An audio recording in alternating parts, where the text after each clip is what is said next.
This was recorded live on our Cults and Satanic Panic show, March 9th, 2023. You can check out Cults and the Satanic Panic every Thursday on Twitch. That's twitch.tv/Echoplex Media. Enjoy the interview. Did you know that Hollywood has been eating our kids? They do Hunger Games down there, they do adoption, and they eat people. Hit me!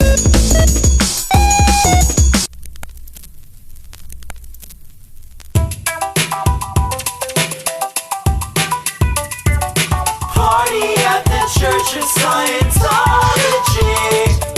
Let me drop some science on Scientology. L. Ron Hubbard's weird sci-fi philosophy. They cloud theology and top secrecy, technology, mythology, and no apology. 1952 was when it all began. Started on a bet by a frustrated man. His books weren't selling, so Elron thought fast. He started his own religion and make a lot of cash. Alien rulers, past lives tone scales, copywritten text, and scary emails. Shutting up the critics, core battles left and right, mysterious deaths in the middle of the night. Personality tests, e-meters narking on, Times Square recruitment from dusk to dawn. All this from the guy who wrote Battlefield Earth. Salvation for a fee, let's see what your soul's worth. There's a place in Florida where you got friends. We'll help you present if you give us those ends. Party at the Church of Scientology. Don't call it a cult, you just don't understand. Write us a check and take our hand. Party at the Church of Scientology. Actors are a target for their army of elite. They feed their self-esteem and make them feel complete. They mess with their minds, just look at Tom Cruise jumping on the couch during Oprah's interviews. John Travolta fights Statons in his Florida estate, piloting his plane, Dianetics books on tape. Bet counts past lives in a temple in Bel Air. Katie Holmes stays home and plays pregnant solitaire. Isaac Hayes still pays to reach that upper level state, but left South Park when they hated on his face. Sonny Bono made donations, should have bought better skis. Dougie Fresh recruits haters on the mic as EMCs. Juliette Lewis, Jason Lee, and Shaka Khan. Because of L. Ron, all their money is gone. Chicoria, Kirstie Alley, and Nancy Cartwright host weekly prayer circles under UFO headlines. Once you step into the temple, your troubles will be gone. We'll get you back on track, everybody sing along. Party at the Church of Scientology. Don't listen to the lies, you know they're all untrue. So why not come right down, cause we're waiting for you. Party at the Church of Scientology. So that's Scientology, PSCUDO, RELIGI, one you've heard so now you know. They drain your cash fast, so as long as you agree, you can put up Rise on Freedom when it's coming COD. Okay, they ruin lives and it sounds like science fiction. What about Noah's Ark, Jesus, and the crucifixion? Faith is subjective, you can't say who's right or wrong, though I'll probably end up missing just for writing the song. Hey, did you guys hear that the Easter Bunny's bringing Bigfoot to the meeting tonight?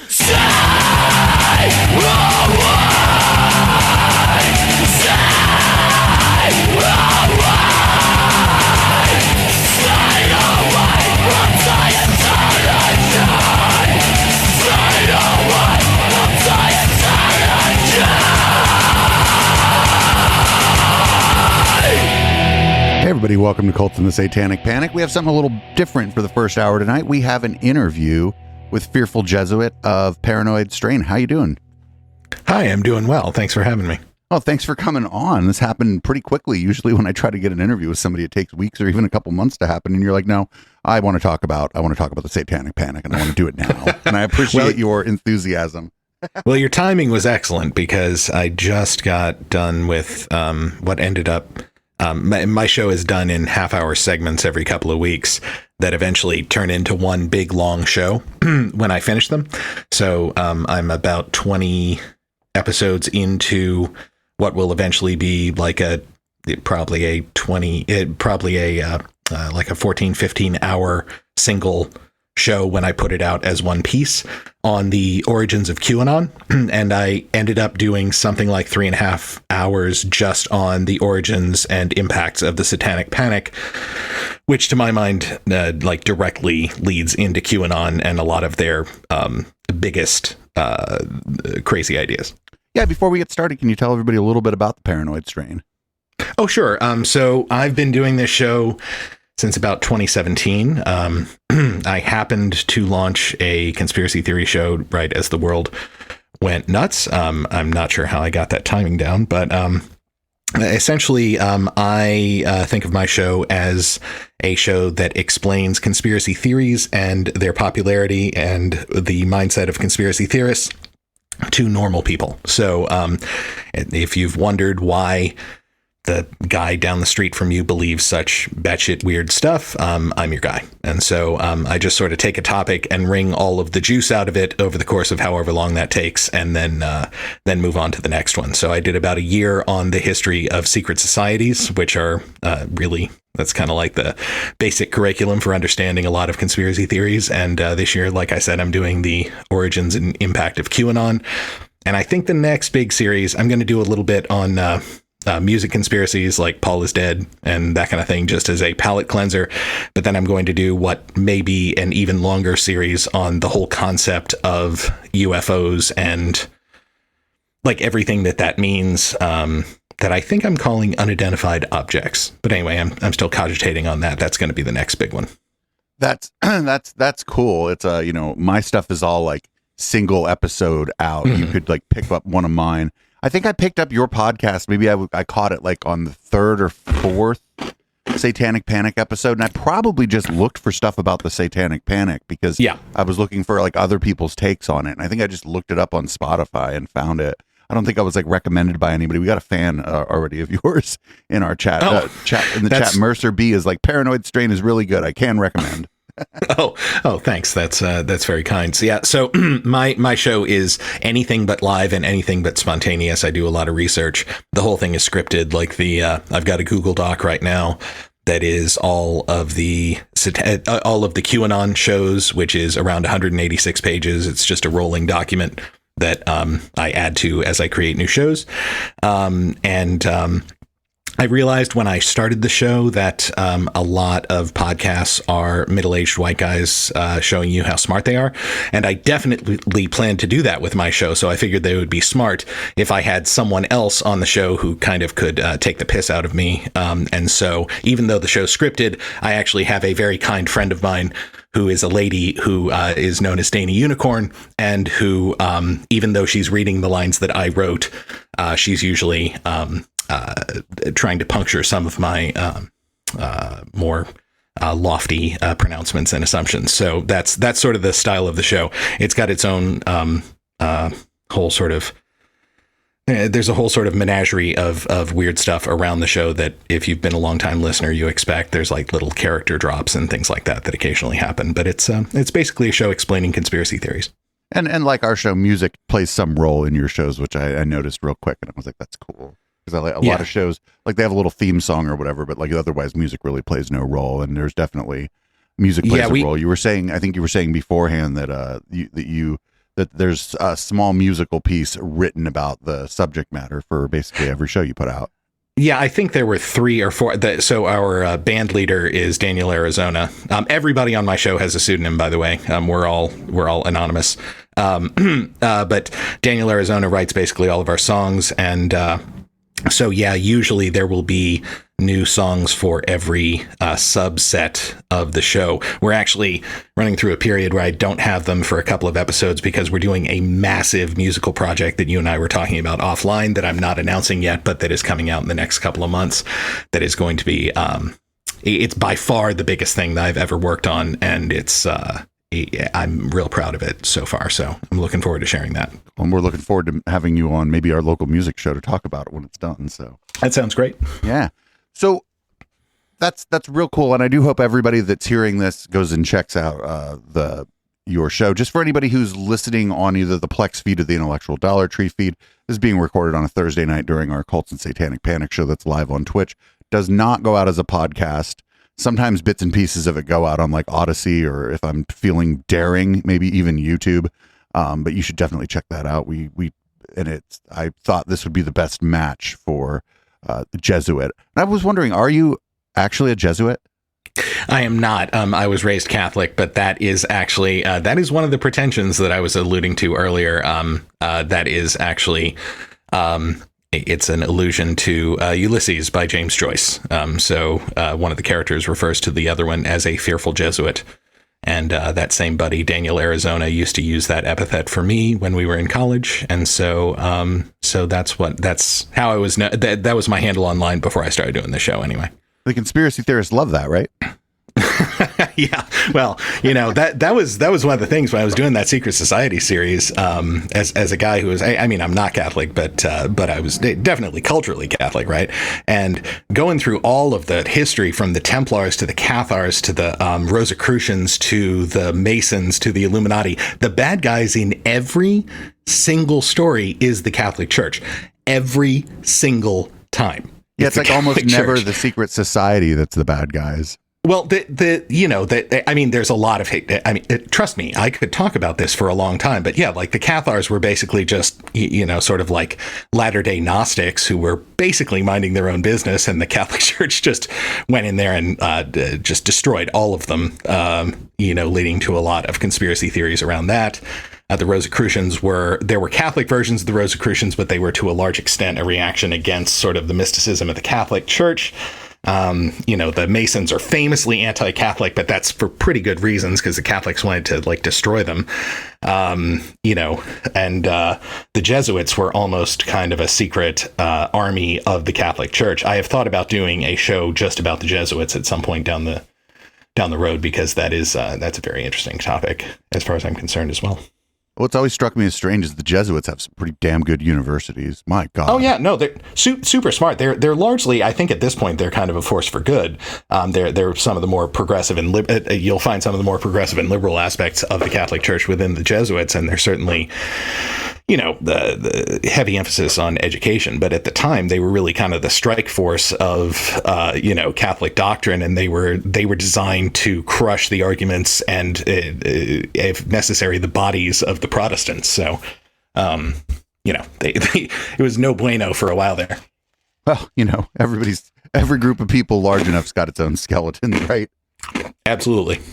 So I want to kind of get into the satanic panic stuff. One of the things Sure. I noticed is that I guess I caught your show. Maybe the whole thing was kind of serendipitous because we've been doing this cults and satanic panic show. It started out as a Scientology show, like I was telling you off air, and then we ended up in satanic panic stuff just because it's like cults, satanic. It's just sort of the same kind of spooky, witchy, kind of like a lot of goth DJs like this show because there's a whole contingent of like EBM and like industrial music DJs that hang out on Twitch, and a lot of them, like some of them have even been our guest hosts in the past. So it's kind of neat because when I hear sometimes that you'll refer to events that happen, not only do I know about the event, but we seek out like source material. Like I'm not going to watch somebody's video on here that talks about what the satanic panic was. I'm looking for the stuff from the late 70s through maybe 1992 that aired on TV or that was maybe sent to you straight via VHS to scare the shit out of you. Like I think you referenced the Law Enforcement Guide to Satanic. Oh, that thing Cults. is hilarious. God, that thing's funny. We've watched that twice. So tell me that it wasn't one of the funniest things you've ever seen, where that guy who was a supposed former satanic high priest just happens to wander into a park and sees every satanic sign that he needs. They just happen to be all over the park. I don't know if I think Vice did a write-up on like the production assistant who was just sort of a guy looking for a job in LA who got into this thing. And he was like, yeah, I kind of got the feeling that he had been there setting everything up. And it's like, no, you don't say. He really arranged the whole park so that it looked like Satanists had an orgy there, the moments before he arrived. Yeah. What I mean, we picked odds? up on that immediately. Like chat was like, oh, how'd that symbol get there? Did they're like, check his fingers for white paint, check his fingers for white paint. It's hilarious. Yeah. That guy, I looked him up. He had a weird life, and unfortunately, like, I think he got hit by a car and died not that long ago, but, he just stayed in the evangelical circles for the rest of his, career, just sort of banking on his supposed, former Satanism. Yeah. Yeah, I don't want to give away too much, but that was filmed and about San Francisco. You've 100% been to that park that they were in, by the way. Oh yeah. It's at the top of the hill on Dubose, I believe. That's that park.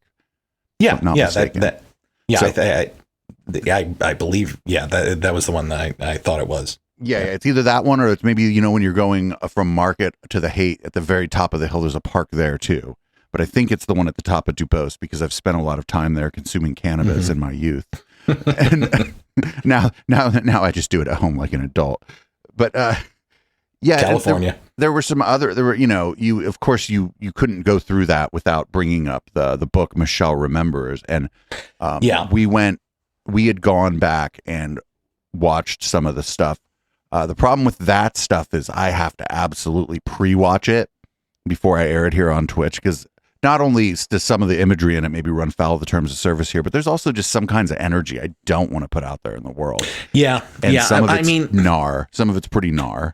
Yeah, and I assume so that for the Satanic Panic series, I actually had two remarkably great interviews. One was with Debbie Nathan, who wrote Satan's Silence, which was one of the big books that sort of started turning the tide on the general cultural belief in this nonsense that daycare, the innocent daycare workers were somehow flying kids in airplanes to other towns during the day while they were supposedly at their daycares, and horrifically molesting them and then bringing them home, and the parents had no idea and there were no marks on the kids.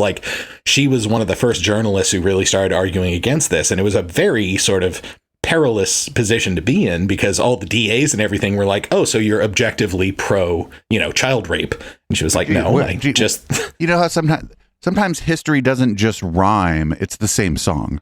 Oh, yeah. Yeah. And she told me that, now with QAnon coming around, she is, of course, still legendarily, the same people hate her because of the Satanic Panic. And of course, she has no truck with QAnon. But she said it's even more scary because now it's just weirdos who you have no idea who they are, who absolutely know who she is because she is famous in these circles for doing this. But she was a remarkably good interview. And then I also interviewed this guy named Justin Sledge, who has a lot of similarities with my background. We both happen to have gone to high school in Mississippi, the state of Mississippi, in the 1990s. And he, in addition to being a renowned expert, he has a show on YouTube called Esoterica. And it's great if you're interested in any sort of oddball, just sort of esoteric knowledge, hermetic knowledge, any of that stuff. He is sort of a materialist, he, in the philosophical sense. He's not a spiritual guy. He's not a religious guy, but he is super interested in the way that people have approached these sorts of topics and this kind of knowledge historically. And he's a serious scholar, and he has a great, great channel. But I happened to see on his YouTube channel, and this is why I reached out to him, that he was caught up in a late Satanic Panic scenario where he was a guy he knew at his school was one of the early school shooters of the 90s, pre-Columbine, 97, shot his girl, his ex-girlfriend, and his mother, and several other kids, and then dumped his manifesto in front of Justin Sledge as a teenager, the guy who is Esoterica now. And he was arrested, spent 40 days in jail. And the local cops tried to build an argument that because he and other people like him, listened to, grunge music, or he was photocopying Latin texts and things like this, that the whole thing was some sort of satanic scenario, where even the original perpetrator was like, that's bullshit. I don't know what you're talking about. And they eventually had to, there was no apology, but he literally had his life wrecked as a teenager. He was not only a great interview in terms of subject matter expertise, but he literally had been through the ringer on this. So between the two interviews, I really feel like I got a good feel for how damaging all of this stuff was. What I kind of discovered, and I haven't really heard too terribly many people talk about, is this whole time the FBI was telling these local police departments to fucking stop it. Yeah. It was the opposite of the X-Files was going on at the FBI, right? They were like, this is not a satanic cult. You they were some of the earliest people that figured it out. Well, because they could compare these things across each other, and it's none of them have evidence, and they all have the same patterns, where the kids don't have any stuff, any of these memories, and then a parent gets a burr in their ass about something being hinky, and then the kid starts producing stories because the adult seems to expect the stories to happen, and then you tell other kids that other kids are telling stories, and they start telling the stories, and they believe them. You end up with these scenarios where there's these like 40-year-old, 50-year-old adults who have lived their whole lives believing that they had these horrendous molestations happen to them, only to, like, if they ever confront it, look at this stuff. And, there are a couple of really good podcasts on this topic, like one from the CBC, where they contacted people who had been the accusers as kids. And they were just like, man, I never really thought about it, but none of this actually happened. And imagine how traumatic that is to figure out, 30 years later, and try and work that into your life. The whole story is just hugely tragic. Though that's, I think the main difference, if I had to point to a big difference between the 80s Satanic Panic and like Pizzagate QAnon, is that we don't actually have the part of it where there are children making the accusations anywhere. Right. No, it's entirely fabricated. Like it's, well, but this is the internet age, right? But on the other hand, you do have the kids saying the stuff, but the more you dig into the Satanic Panic, like the DAs would deliberately, they stopped recording the interviews because they were so damaging to their own cases, because it was so clear to anybody who listened to the interviews with the kids that the kids didn't have any of these memories until they were fed to them. So it became a deliberate plan to not record them, because then they wouldn't have to share them with the defense. So, it's a total difference in terms of like where the things are coming from, and the fact that at least there were accusations. This, QAnon is entirely built on air. Like it's effervescent. It's nothing, right? But even then, if you're looking at the actual, like the bones of the cases, there's nothing there either in the Satanic Panic. Right. And I think that it was going to be pretty hard, I think, for this QAnon movement. I think, first of all, I think a lot of the people don't have young children. So yeah, and this is just my sort of personal sampling of it, and I don't think there's been any really good research on it yet. QAnon tends to skew more the people whose kids would be grown up. Yeah. It's it does. QAnon largely seems like a, to use an epithet, boomer phenomenon, or I am also Gen X. I think it's a Gen X and boomer phenomenon more than it is anything else.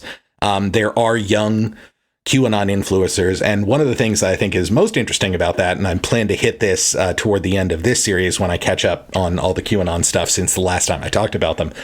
But one of the things that in terms of the young people who did get involved, and I do think this is fading now, as all things do, but for a while, fitness and wellness and, yoga Instagram had a huge contingent of QAnon people.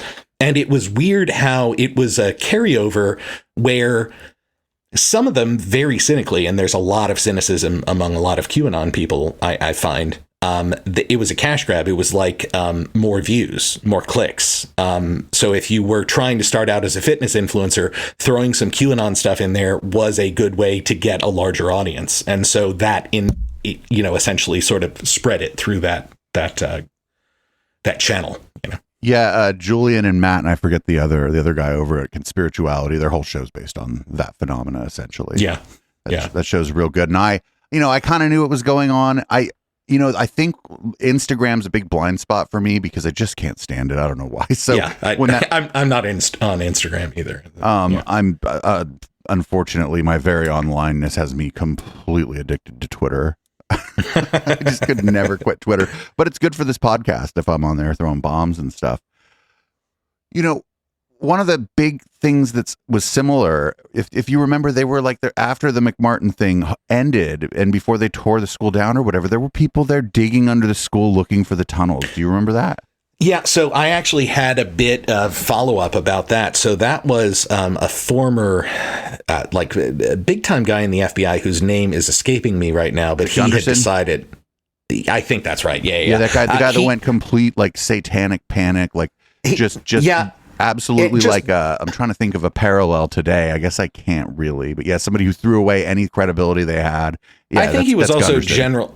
I think he was also general, like right-wing Bircher-ish, like stuff overall. I did a whole thing on the Birchers also toward the beginning of this series because I think their paranoia feeds is a straight line to QAnon as well. We did a couple of videos about the John Birch Society on the Intellectual Dollar Tree because on that show, actually talking about Jordan Peterson or the Weinsteins or Sam Harris week in, week out, you got to throw in something a little different every once in a while.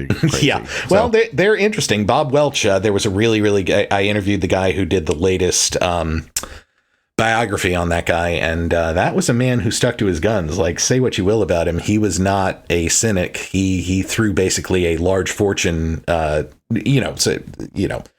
self-made man type thing, but he threw basically all of his money into promoting the John Birch Society because he really believed it. Like so anyway, a Mike Lindell type figure, sort of. Yeah, I think he was a lot smarter. No, Mike Lindell. I mean, I don't mean in an affect or no, but true believer. Yeah. No, I think that's totally fair. Throwing away, by all indications, throwing away his fortune for something he believes in. Oh yeah, and for Welch, Reagan was not nearly conservative enough because he had. I think it's because he had passed. No fault divorce and abortion stuff when he was governor of California. So he was a non-entity for the Birchers after that. I think Reagan had a gay friend too. Yeah, that's also a big no-no. Also, he was out of the Actors Union. Yeah, right. So sorry. Just circling back to the panic. One of the things that I did want to mention is that if you go back to the very beginning of when I started talking about this, and like I said, I think it ended up being like 6 episodes of the show. The very first one that I talked about was and this is because of my interview with Justin Sledge and then some other stuff. I'm super fascinated by the way that the Old and New Testament actually came into being, having been raised Catholic, and learning how the things actually assembled according to sort of mainstream scholarship. And so I did this whole section that was basically about human sacrifice and how fundamentally this is a fear and an accusation that groups of humans have been throwing at each other since our earliest recorded times. And there's a lot of redactions in the Bible that make it clear that human sacrifice was a totally going concern among those groups out of which the Israelites emerged, and that's why they were throwing so much shade at Baal and all of the Canaanite gods. They wanted human sacrifice, and that's because kind of all of the gods at one time, including maybe Yahweh, were good on human sacrifice, and then later on they became very anti that, and so it was a way to tar your enemies. But then, of course, human sacrifice became part of the accusations against Christians by the Romans because they were accused of. I quoted Bart Ehrman on this, who, if you haven't heard Bart Ehrman, he's a super genius, and I love him. He's a New Testament scholar, a great guy. But he was talking about the Romans accused the early Christians of incest and cannibalism. And the reason is, and if you were raised in any sort of Christian environment, you'll recognize this, they called each other brother and sister and would embrace, like hug each other. They had all of their meetings after, they're working people who were in the early Christian church. And so they could only have their meetings at night. So it was like shady and at night. And then they ate the body and drank the blood of the son. So it was, they accused them of literally eating infants, but it was because they were misunderstanding religious doctrine. And then, of course, the Christians went on to do essentially the same thing to the Jews for thousands of years. Blood libel. And, blood libel. That's what the term blood libel. People. William of Norwich. Yeah, I forget I forget who it was. I think it was like before all this Pizzagate stuff. I hadn't even thought about the idea of blood libel, and I want to say it was Michelle Bachmann accused her opponent of blood libel, but she didn't have any fucking clue what it meant. Yeah, you know what I'm saying? Yes, that actually sounds right. She used the term without having any context for what it meant. Yeah, right. Yeah. She wasn't accusing that person of basically an anti-Semitic conspiracy theory, that has basically fueled every moral panic ever since that conspiracy theory happened, right? Somebody in the chat, by the way, wrote as opposed to blood slander, and I think that's very funny. One of them, the people here are the great. blood libel is like a real, is written, oh, the blood slander is spoken. No, so blood libel, just in case there's anybody who doesn't know, very briefly, is the accusation that every Easter Jews would secretly kill Christian children because their blood was required in order to make matzah. Which, of course, is a horrific lie. Yes, it's quite bad. Just to be very, very clear, that is a horrible, and a lot of people have died, unfortunately, in violence based on that complete lie. But that same fear, that fear of like children and blood and innocence and, all of that, the darker side of human nature, and that combined with women going into the workforce and having to leave their kids with daycares for the first time en masse, like middle class women having to do that because, there was a two-earner household starting in the 70s. That directly fed, all of these things fed directly into what eventually became the Satanic Panic. Which is, again, just a long line of blood libel, moral panics. It doesn't need to, I just use that as a catch-all for like when the moral panic is about someone or some shady group, usually ritualistically or because of some, in QAnon's case, I think they just think it's because of their politics. It's hurting your they kids need them to stay young. Drinking your blood specifically. I used to joke around that Peter Thiel drinks the blood of the young to try to stay young, but I probably shouldn't have done that. That was bad. Technically, Peter Thiel did fund a project where the experimental research, and I'm being very careful here, was the consideration that it's possible that transfusions from volunteers who are younger might delay the aging process in older people, and he was pouring money into that because Peter Thiel does want to live forever. So people have used this to say Peter Thiel is a vampire. That is not accurate, but he is very interested in not dying, and he's got a lot of money to put behind that. Is it okay with you if I just believe that Peter Thiel is a vampire? I mean, I'm totally comfortable with it, honestly. You got to pick your battles. You know what? I'm just really glad that he's not Jewish, to be perfectly honest. That story, no. I know. No, it's true. Yeah. I don't like him, but I don't think that he or any, if he happened to be Jewish, I don't think he should be subject to that kind of shit. Like, you know what I'm saying? No, and anytime you have anybody that can be slotted into that who also happens, can be slotted into a conspiracy theory who also happens to be Jewish, it's always worse than it is if the person isn't, just because this is Jesuit's maxim of conspiracy theory underpinnings. And this is after basically a lifetime of being fascinated by conspiracy theories and researching them. I guarantee you that every large-scale conspiracy theory at some point boils down to blaming one of three groups or a mixture of them. It's either the Jews, the Illuminati, or the aliens. Every goddamned one of them. Most of them are the Jews.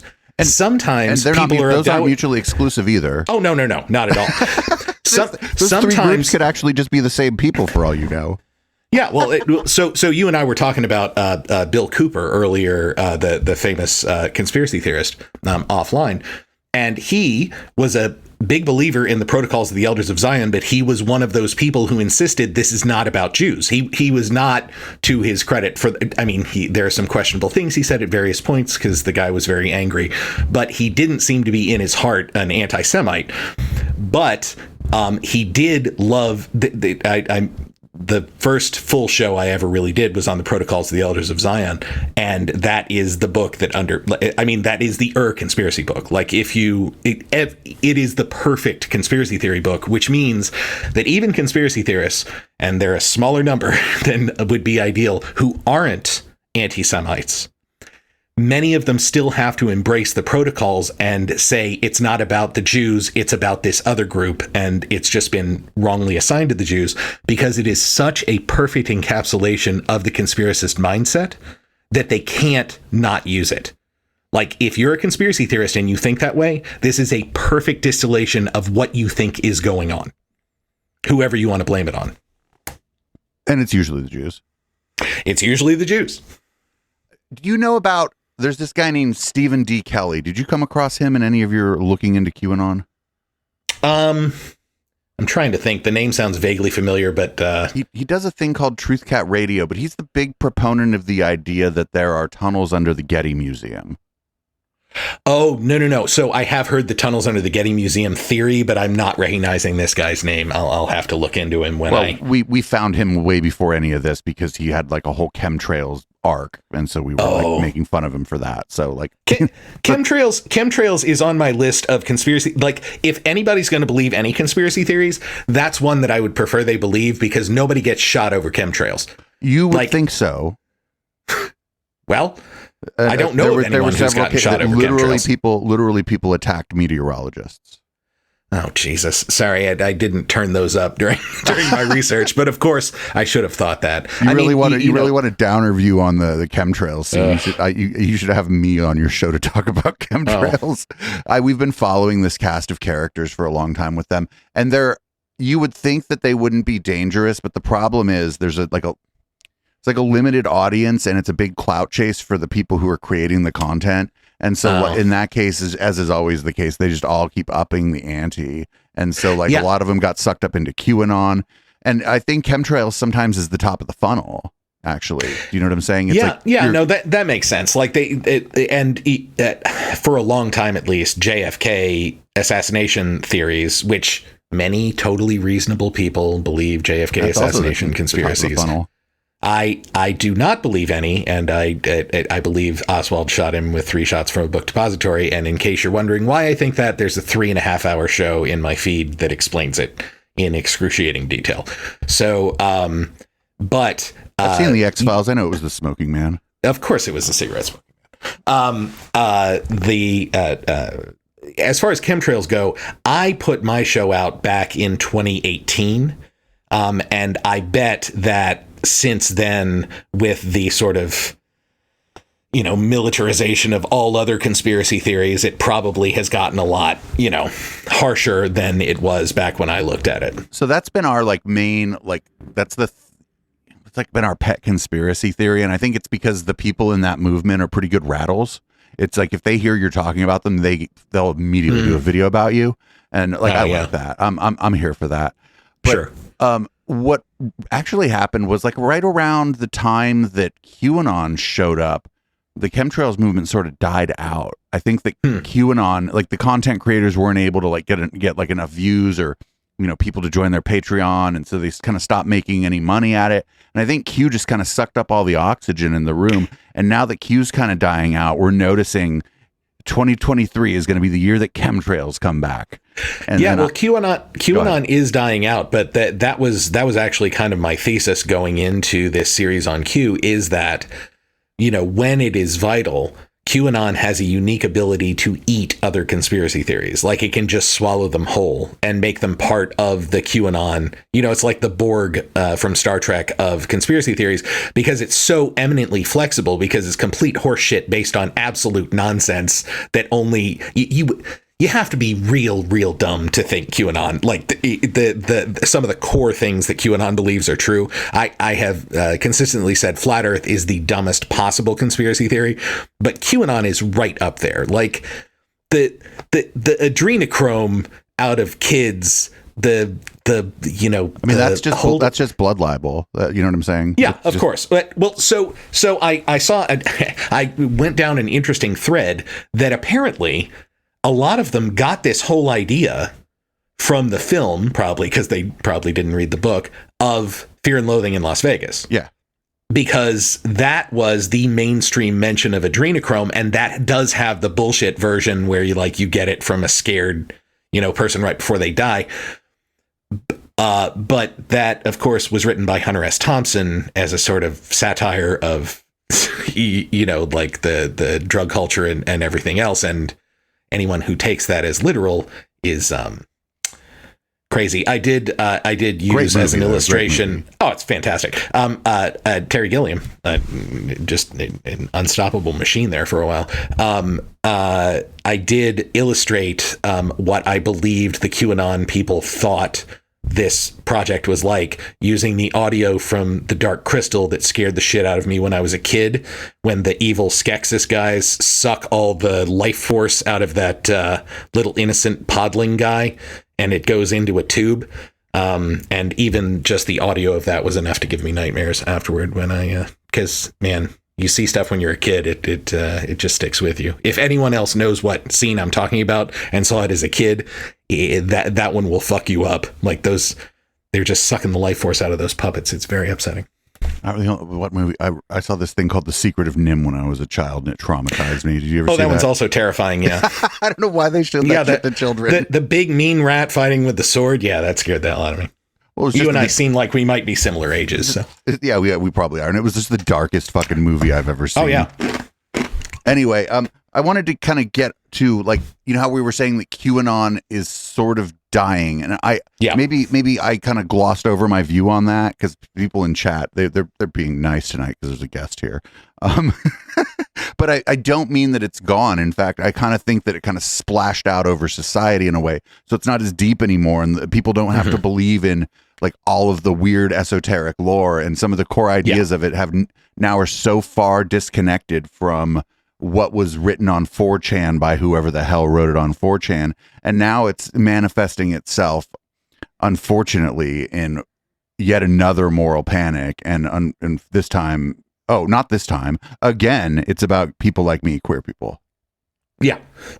Yeah. Well, so yeah, they have clearly just kind of rolled all of the angst of QAnon into this sort of culturally conservative, anti-quote woke, and then of course trans panic scenario that is driving right-wing politics right now. But it is also surprising to me the farther you dig into the most pro-Trump reactionary evangelical folks, the more you find truly doctrinaire Q stuff still very much out there. Like you have people, I mean, some of those folks not only believe Q, but also essentially they're on the verge of declaring Trump like the Messiah. We're getting to a point of literal, like, Christians from their own perspective, it's like idolatry at some point. Like they have they have crossed some sort of Rubicon in their minds with the sort of Trump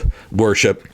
And by the way, the other thing that seems to have jumped the QAnon shark also is the idea that JFK Jr., who is so weirdly integral to a lot of QAnon theorizing, is the idea that he's alive and working with Trump is in crazy MAGA outside of QAnon now. Like, it has made some sort of leap so that it is like present consistently among the sort of like the Looney Tunes groups.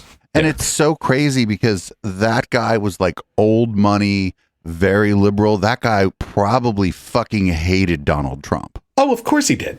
I don't know. I don't know if there was beef or whatever, but that guy, like, his magazine was for like liberal, forward thinking men. There was already pro-gay stuff in his magazine. Yeah. Like, there were gay people in his social. That guy would have hated Donald Trump. Oh, of course. Yeah.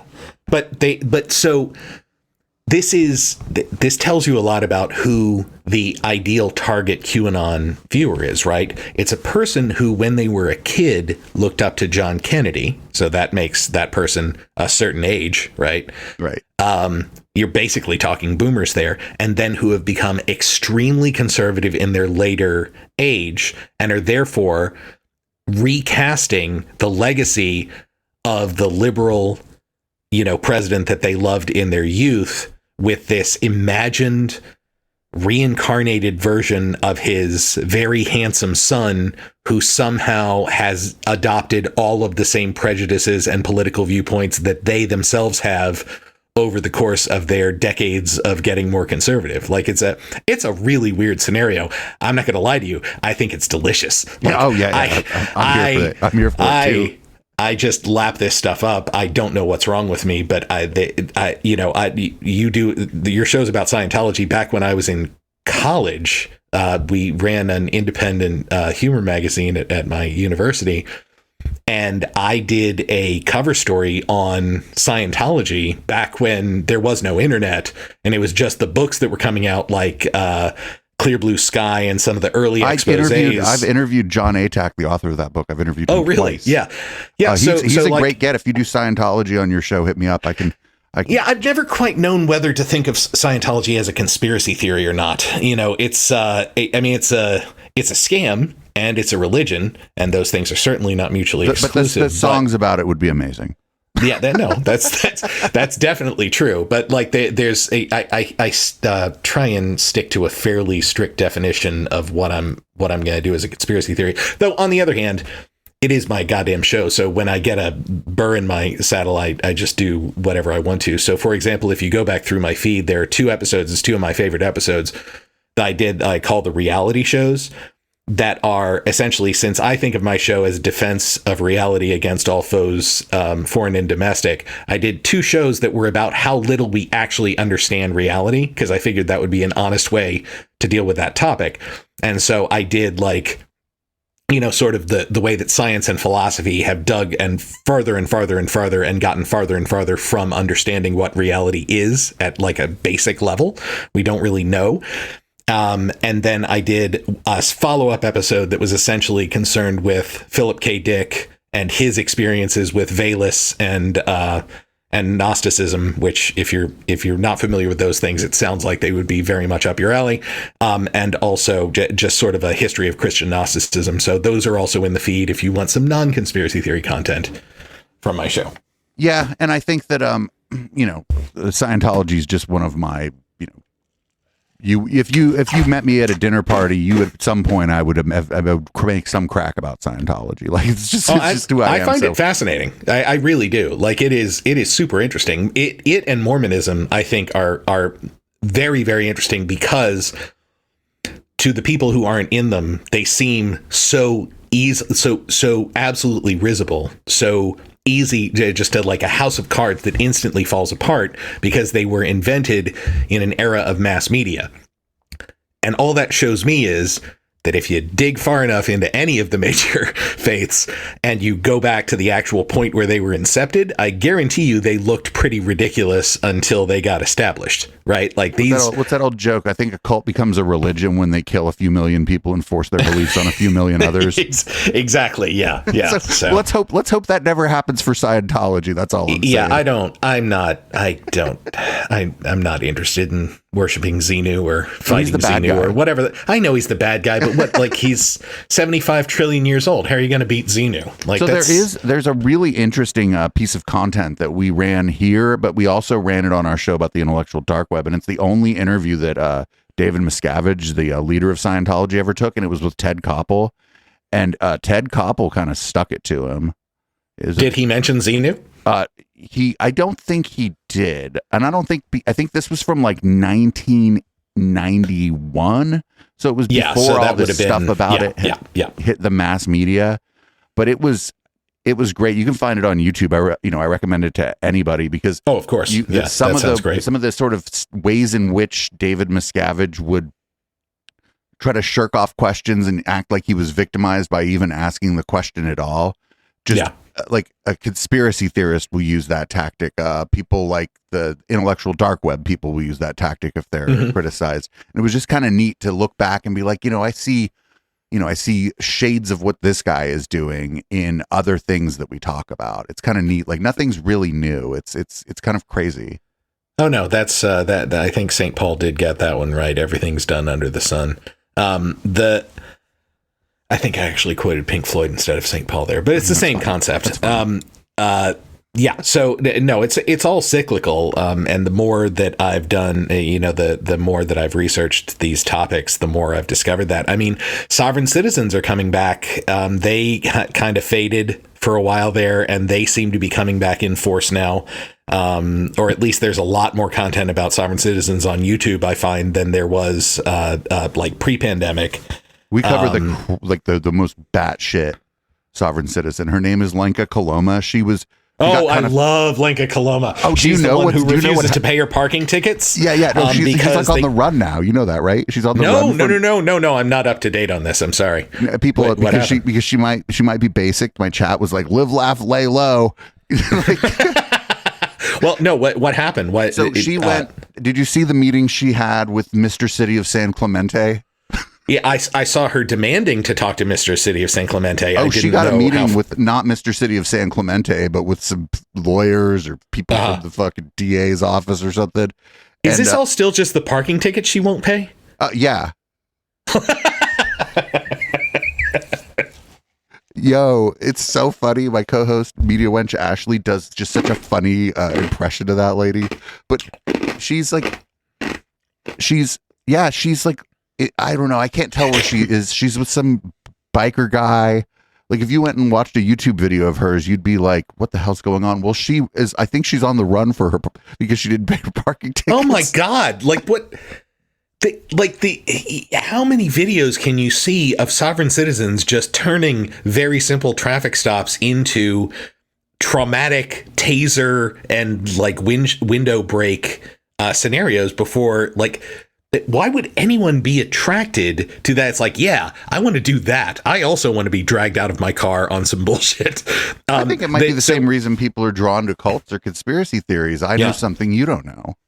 And I'm willing to put my body on the line to be, one of the brave truth tellers. On the topic of sovereign citizens, the original germ of an idea that eventually became my show was the idea that I wanted to do a brief animated YouTube short explaining why Wesley Snipes went to jail. Right. And it is still one of my favorite stories ever, that Wesley Snipes so didn't want to pay taxes that he let himself be convinced that he didn't have to, based on theories that were originally constructed by people who were avowed racists, a white supremacist. Yeah. So he ended up going to jail because he bought into what is fundamentally white supremacist rhetoric. And that is just so weird. Chat wants to know what you're snacking on. She said, great crunch. Okay, so I am an ice obsessive, and I apologize for that. I was trying to do it farther away from the the microphone. But I have, I have said since I was young that my midlife crisis purchase was going to be an ice machine that made the good ice. And by the good ice, I mean Sonic ice, for any of you who know what I'm talking about, the little nugget ice that's very crunchy. Then a few years ago, I found out that somebody had actually created a desktop version of this thing, so I didn't have to buy the Buick-sized one that I was expecting I was going to have to and throw it in my garage. So there is actually something called the GE. I think it's made by GE now. They bought the people who did it, but it's the Opal Ice Maker, and it makes these tiny little nugget ices, and it's the great joy of my life to sip on soda or fizzy water with the crunchy ice in them and chew them as I go. So that is, it's called the, okay, I see. I know you want the link. Just look it up. It's the Opal ice machine. It's really good. I've got one. My mom has one. They're really, really good. Cool. And I guess before we get out of here, don't worry, live viewers, we're not going anywhere. It's just the podcast is an hour long. Do you see kind of signs of hope anywhere? Do you see do you see signs of hope as far as conspiracism and sort of cult groups of people online? I am an optimistic guy by temperament. I just sort of always feel optimistic, but I will admit that that for a while there, I was really worried about QAnon. I am much less worried about QAnon now, and I think that QAnon is so dangerous that as long as they're fading, I'm not as worried about other conspiracy theories. There's something about QAnon that is so unhinged and yet connected to real world figures that it implies real world violence in a way that I think a lot of other conspiracy theories don't. So really, I'm just heartened by the fact that as I've been working on this stuff about QAnon, it seems to have been fading, because they're the ones that I feel like are the most likely to develop a body count, of the currently popular ones. So yeah, that is my optimism. The only other movement that I think that came up that I was more concerned about was the kind of incel manosphere movement. I have come to for a while there. I resisted doing them, but I think I'm going to cover them because they are, in fact, a conspiracy theory. Like, they have a series of unsupported ideas that they use to gloss over actual reality and just write on top of it a view that they consider absolute, and that if you don't believe it, you're an idiot, right? So that is definitely a conspiracy theory by the time you get there. I think the incels are super dangerous on their own, but the thing that I was worried about with the incels, I think are a self-selecting group. The thing I was worried about with QAnon is there were some fairly reasonable, middle-of-the-road people who seemed to be just falling into this thing and coming out the other side like raving. I think the difference is money. I think there was there was money in QAnon, and there wasn't so much money. Yeah, the Manosphere, there was some money kind of in YouTube, sort of in that. So when like during Gamergate, when a lot of the YouTube skeptics kind of crossed over into doing videos about Zoe Quinn for whatever reason, but that they weren't going to bring in any women, right? So they had already limited their pool by 50%. So no, that's absolutely true. Yeah, it's and besides that, the money really in that area is more on the side of like the alpha male, be like me, dating, shitty dating advice side. Like that's where that money is, right? The guy who wrote the game or whatever. Yeah, exactly. Yeah. And I always answer the question myself. Strangely enough, I'm like a lifelong atheist. I see actually kind of hope coming out of the liberal and progressive church in the United States right now. Oh yeah, well, so that's another thing that I think is interesting, because like the mainstream church, which especially sort of the more liberal parts of it, like my parents are liberal Catholic and a liberal Presbyterian, but that is the part of the church that seems to be really dying away in favor of more sort of secular, not necessarily people who would call themselves atheists, like say you or I might, but more. Just call themselves like nuns, right? That just have no interest in religion. Like that I think is becoming the dominant thing. But the other thing that's happening is, at the same time, creationism is increasing. Right. But it's increasing because those who are staying religious are getting more and more hardcore. So in terms, you can also see this in like Christian apologetics, because there's the rise of this thing called presuppositionalism as a philosophical argument, which is basically like, you have to assume my God in order to make sense of anything, and therefore I don't have to give you any evidence. So like the more hardcore versions of the religious and crazy and whatever are happening because more people are pulling out of that. So it's an interesting, like it's like a toughening or callousing of the people who are staying in there into ever crazier positions. You're the second person that when I had Ina of Polite Conversations. I don't know if you're aware of her show. She also kind of gave the same answer. Like basically, no, actually, it seems like religion is getting more fundamentalist as people leave. That's but strange. Smaller. Yeah, it's smaller but more fundamentalist. Yeah, but that's funny. I guess maybe my bias, or maybe the reason I think that there might be hope coming out of more liberal or mainstream churches, is that every time I watch one of these fucking meetings where people are up there yelling about trans kids or gay kids, or critical race theory, like at some point, some nice priest comes up there and goes, "That's true. What are you all doing? What are you doing?" Maybe that's why I think maybe it's just a sampling error based on the content that I've been consuming. I think the people who are there are very, very important because they speak the language of the people who are the sort of hardcore religious. And I think I didn't mean to discount that at all. I just think that group particularly is shrinking. Like that's what I meant. I mean, no, it's fine that you both said the same thing, actually. You and I know you're like, I think you're wrong. I think that group's shrinking, and that's fine. I think important, but shrinking. Yeah. Yeah. Well, I didn't say important. I thought there was hope coming out of, like, I thought that, and I'm just, maybe I'm wrong. Maybe I'll take a deeper look at that. If you look at them, typically fundamentalists go straight atheist because they go from believing every single thing to, oh, no, it was bullshit, I'm out. Like that's a more likely path for a lot of people than into progressive versions of the religion. Like less and more, maybe, there's churches where there are more people who would be like, I'm an agnostic Catholic, or or like a cultural Jew, like a secular Jew, that kind of thing, or even just or like a Unitarian, who's like, Unitarians are cool. Yeah, it's like God, no God, I don't know, we're just gonna hang out. Yeah, that's good. That's good. My mom went to one of those churches when I was a kid. I think she also went to because remember atheists had to have these little weird like cover names. My mom was also, I think, went to the Brights. They were called. Or humanists. Yeah, that was also a very popular like 1970s version. Well, cool. We're at about an hour here. I want to thank you for joining me this evening. Thank you for taking the time, and thank you for showing up so quick after I reached out. That was pretty cool. Oh, it was great that I happened to have this evening free all of a sudden, and I'm really glad you were able to make a slot. It was great talking to you. This was a fantastic conversation. Yeah, I think so too. I think the people, and I'll send you a copy of it after. You can do whatever you want with it, or nothing at all. Thanks. Yeah. Basically, I just want to send the people who are fans of my show to your link. So just send me the link, and I'll promote it in my group and on the show and stuff. So yeah, thanks. This has been a great conversation. I definitely want to have you on again. Really enjoyed it. And when that music project gets done, I think I want to have you on to talk about maybe that. We'll come back on. Maybe I can even bring our music guy with me on that, because he'll have a lot to say about.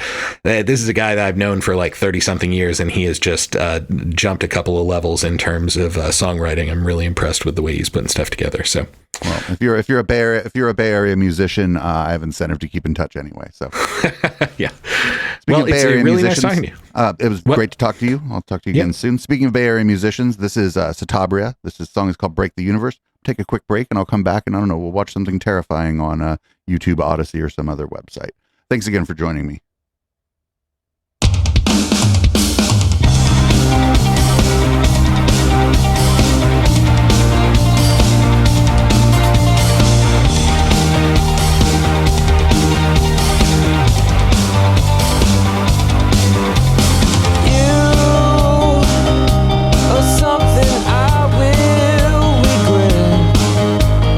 Feeling I get inside, I fall against the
If you like what we're doing at Echoplex and aren't into Twitch, please join our Patreon at patreon.com/Echoplex.